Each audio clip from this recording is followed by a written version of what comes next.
analysts are uncertain about the full effects of the coronavirus pandemic on oil-producing nations. OPEC members recently agreed to a cut in production for an oil price uplift. Now, the new cuts now set Nigeria's daily production to an average of 1.4 million barrels per day, and that's 300,000 barrels less than the 1.7 million barrels in the adjusted 2020 budget, signaling leaner days ahead for Nigeria. Leaner days indeed. In the light of the new development, Nigeria's biggest oil producer is forced to cut daily production to an average of 1.4 million barrels per day, 300,000 barrels less than the 1.7 million barrels in the adjusted 2020 budget. That's right, but joining us now to look at the effect of COVID-19 on the oil and gas sector of Nigeria is Mr. Peter Esele, former president of the Trade Union Congress, TUC. Thank you for joining us on the morning show today, Mr. Peter. Let's go straight into it. And, when experts made these 2020 predictions for the energy sector, nobody saw the pandemic coming. Now, COVID-19 is responsible for the drop in global oil demand by about 30%, with even the International Energy Association coming out to say that by the end of the year, we'll be seeing a reduction of about 90,000 barrels per day. What does this mean for Nigeria? Good morning. I think this is tough times for Nigeria. And going forward, it's going to be very, very tough. And the federal government and the various state governments have to put up a lot of very tightening measures if they want to survive it. And one of the things that I think that they also need to do is to make sure that they leave the excesses. We need to drop them if we are going to survive as a nation. All right. Very good to have you. I think it was in 1995 that British Petroleum set up an alternative energy department. That's over 20 years ago now. And John Brown, the CEO of BP, that was quite very famous, kept on pushing this beyond petroleum narrative. I keep asking this question to everybody. Is this the end of oil? I don't think it's the end of oil, but it's the beginning of the end of oil. We actually, if you look at Nigeria, we're not really an oil producing country. We're a gas country. We've not been able to take advantage of the gas that we have. We have more gas reserve than the crude oil we talk about. And over the years, we've been flaring gas. So we've not even deepened the gas aspect of it. Because what you have now, in another 10 years, Britain you are not going to have gasoline-driven cars in the UK. And Norway is less than 5 years. Norway has already started telling you that they don't want gasoline in their country. So over a period of time, you are going to have nobody who will be interested in oil. So I think this is the beginning of the end of oil. Real quickly, you said something that a lot of people can quote you by. The former president of the Trade Union Congress said, Nigeria is not an oil-producing nation. It's a gas nation. Can you expatiate on this? You said we've not tapped into gas. How have we not tapped into gas? If you notice what we have, if you go by what we have, most times people refer to Nigeria as we're a very rich country because we have huge deposit of oil. But I would say if we look at our oil alone, I would not say we're a rich country. What I would say is that if you go ahead and you divide the volume of oil, whether reserve or whatever that we have, and you divide it by our population, you find out that we're actually a poor country. What that means is that our wealth is in our human resource.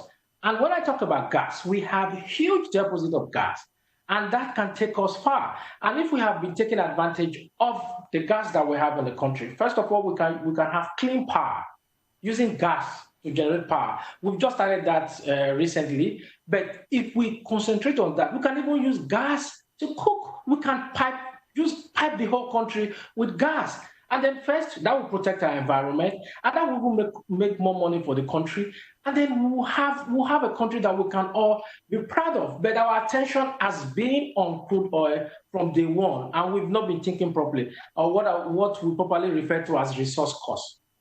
Well, you did say that it's a tough time ahead for Nigeria. However, this has provided the government an opportunity to get rid of the controversial subsidy. But in recent days, we've seen stakeholders in the industry say the pronouncement or announcement by the federal government over removal of subsidy is merely wishful thinking. They say that this announcement lacks consultation with stakeholders, it lacks planning, it lacks the legal backing, and it lacks clarity. What are your thoughts on the subsidy removal announcement? I mean, NNPC GMD says it is gone for good. Is it different from this announcement made in 2015, only for them to reintroduce it tagged under the name under recovery? I think what they've just done is that they've just kicked the can forward. We will know better when the price of crude hits $70 per barrel. Because of course, oil, we're also going to ride all of this, because if you look at why the price of crude tanked, is because the major economies in the world are short. America has lost over 20 million jobs. All the major economies, the major financial capitals, they are all struggling. So when they say subsidy has been removed, I think I will wait for when the price hits $70 and let us see what the government will do about it. And what they are also not looking at, which of course, when I look at it, is if the price hits $70, and right now the pump price of petrol is about 125 naira per liter. I think it should be about 121 to 123, but right now it's about 125 naira per liter. So if the price hits $70 and your currency right now, the devaluation the currency was devalued from 306 to 360. And between the CBN and Bureau de Change, it hits 380. So if the currency now hits 400 naira and above, and you expect the marketers to search for forex, if CBN does not make that available, they go to Bureau de Change or they go to parallel market. So how will you expect them to sell at this current price? So that is a challenge that the government will have to face. But I think the statement made by the GMD of NNPC, I think what it's trying to tell us is that right now, there is no under recovery or over recovery, but I prefer to still use the word subsidy. In the last 2 months, there is no subsidy in petroleum products. So there's no subsidy at all. But we are going to see if it has come to stay when the prices hit $70. And one wonders how that will work if we have to wait to see the price at $70 or we just get our acts in order. But Mr. Peter Esele, stay with us. We'll go for a quick break and we'll be right back to talk some more on the impact of COVID-19 on Nigeria's oil and gas sector. Stay with us.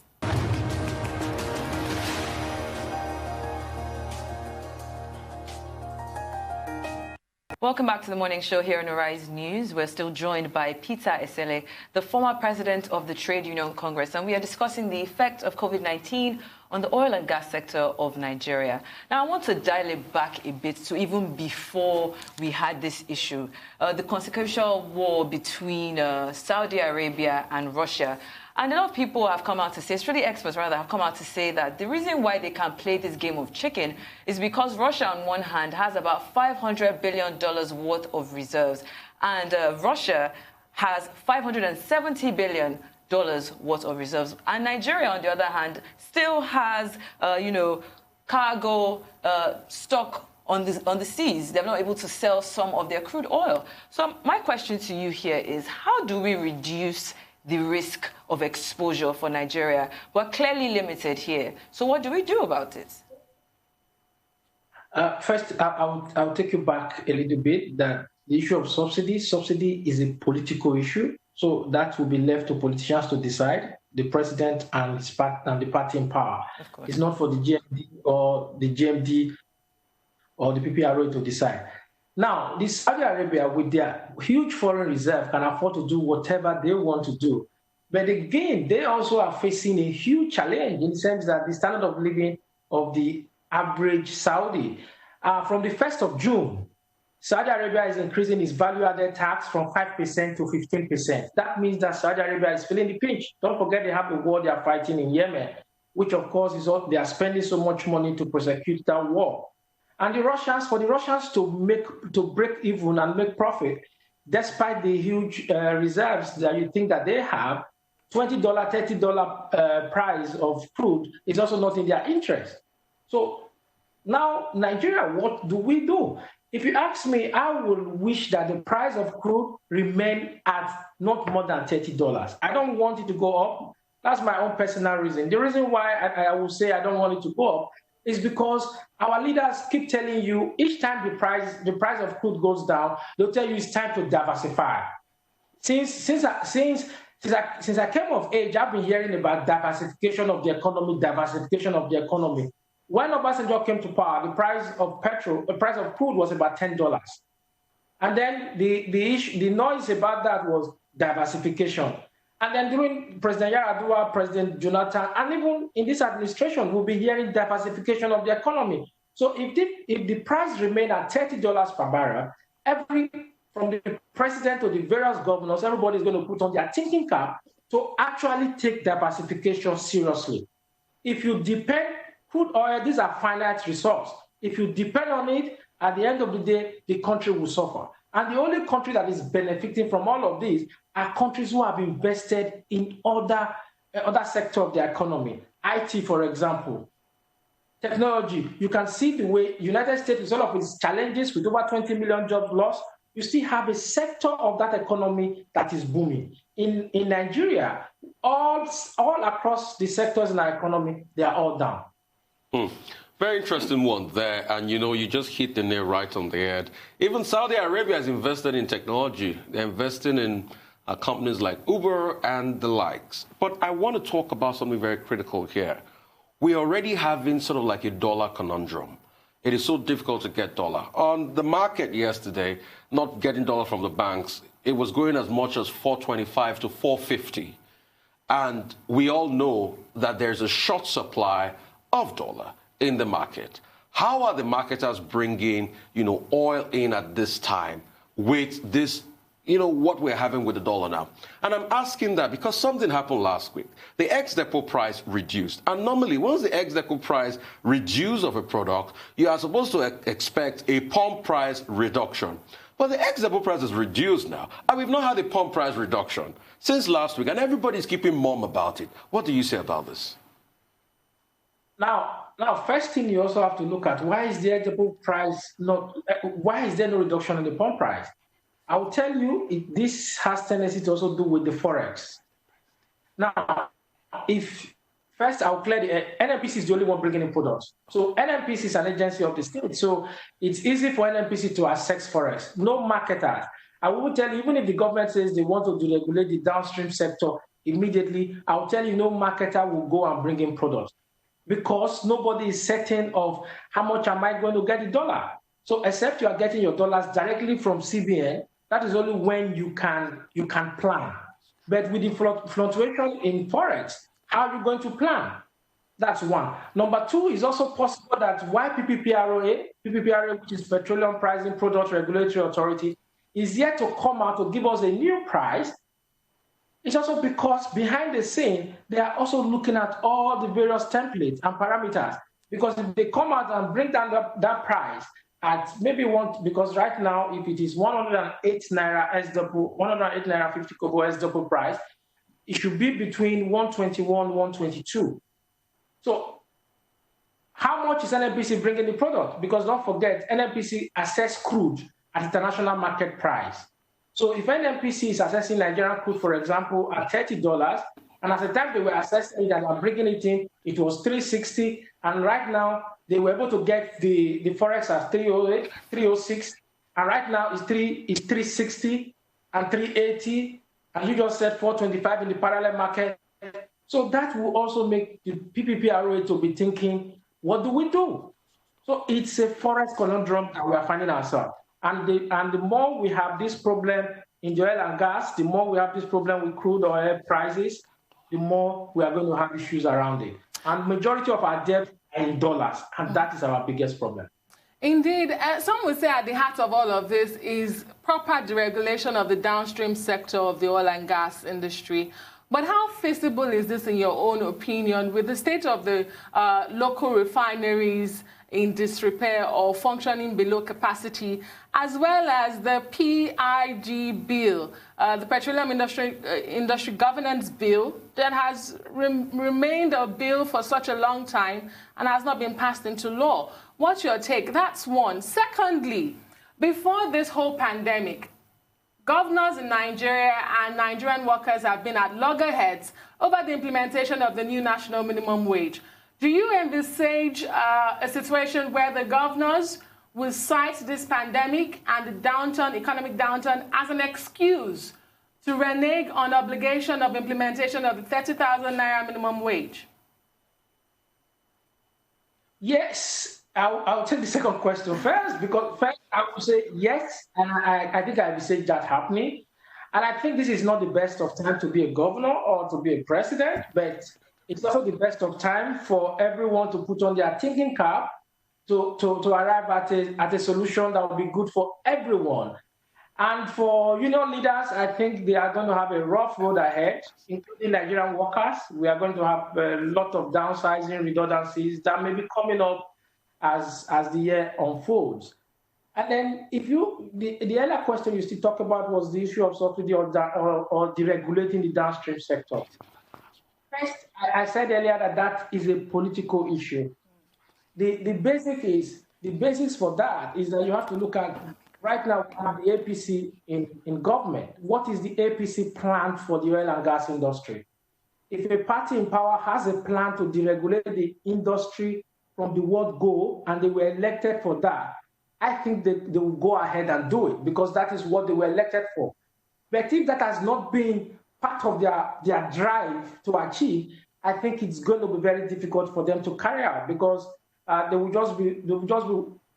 be walking into something they really don't have full grasp of. Now, if you go ahead and deregulate the sector, I'll take you back to Saudi. The Saudi Arabia government right now want to increase VAT to 15%. But what are they doing at the moment? Unemployment is on the increase in Saudi Arabia, and they are paying unemployment benefits. They are paying accommodation allowance. They are doing everything to make unemployment life easier for the people. So even if tomorrow the Saudi Arabia government now comes up and says, okay, this is what we are doing, it is easier for the people to accept. But in Nigeria, the difference in Nigeria is that the average Nigerian is a government unto itself. He has to provide his water.